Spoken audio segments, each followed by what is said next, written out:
Bom dia, amigos. É com grande satisfação e alegria que eu faço esse vídeo a convite do nosso irmão André sobre esses assuntos tão interessantes a respeito da doutrina espírita. E esse é um tema muito intrigante e muito interessante. Só que para entrar nesse assunto, que são os fenômenos físicos, é necessário que a gente entenda alguns conceitos que são equivocadamente entendidos pelo movimento espírita. O primeiro é o conceito de magnetismo e o segundo é o conceito de fluido. Então, a ideia que Kardec tem de magnetismo é diferente da que é interpretada hoje em dia. As pessoas acham que quando Kardec fala de magnetismo, quando os espíritos falam de magnetismo, eles estão falando do magnetismo mineral, que é o estudado pela física. E Kardec fala do magnetismo animal. A definição de magnetismo animal é a ação à distância sem um intermediário. E não tem nada a ver com a física, não passa por nenhuma das leis da física. Então dizer que magnetismo que o espiritismo trata é o magnetismo que a física trata é um equívoco. Outro equívoco, a ideia de fluido. Quando o espiritismo trata a respeito da questão... Desculpa aqui. Quando o espiritismo trata... Quando o espiritismo trata sobre os fluidos, a palavra fluido quer dizer algum fenômeno da natureza em que a física não classificou. Então a física chama de fluido. Então quando Kardec falava fluido elétrico, fluido, qualquer coisa relacionada a fluido, é alguma coisa que a ciência ainda não tratou. Hoje em dia nós já não usamos mais fluido para aquilo que a física conseguiu catalogar. Para as outras coisas continuamos usando a ideia de fluido. Então fluido elétrico, já não falamos mais fluido elétrico, fluido magnético, já sabemos que magnetismo e eletricidade estão intrinsecamente ligados, como fluido calórico e etc.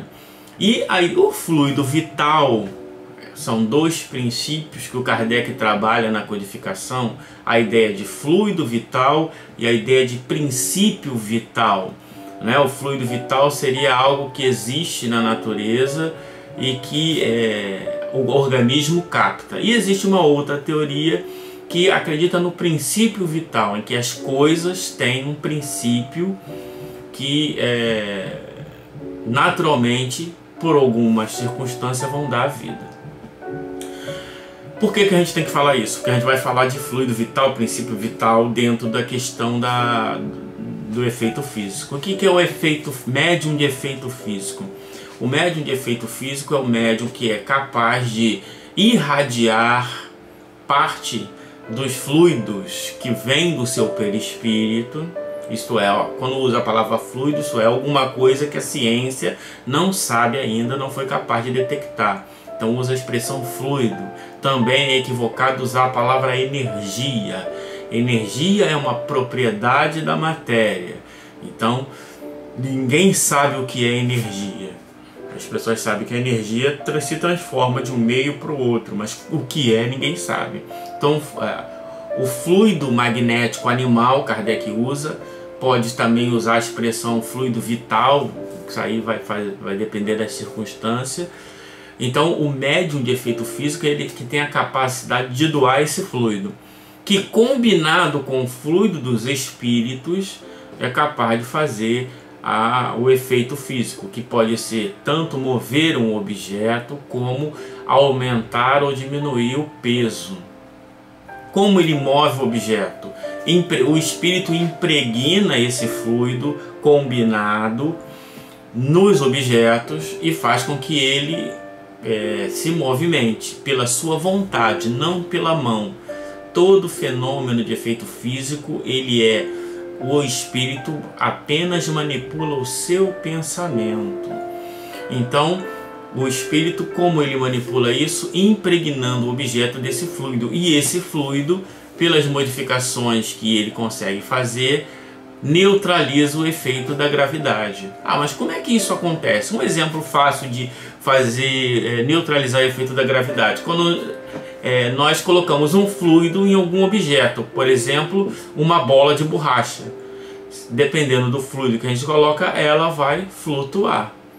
E quando nós tiramos esse fluido, a bola de borracha volta a somente sofrer o efeito da gravidade.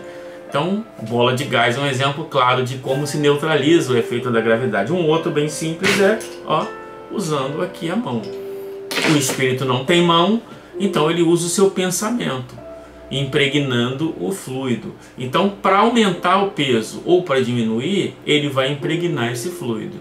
Então, pode usar de fluido vital, mas aí seria importante depois fazer um estudo só sobre essa questão de fluido vital e princípio vital, que é um conceito ainda muito difuso no movimento espírita. Então, o médium de efeito físico é esse que é capaz de doar esse fluido. Charles Richer chamou de ectoplasma. Cada um dá o nome que quiser, porque é um fenômeno da natureza. Kardec preferiu usar a expressão fluido magnético animal, ok? Então é isso.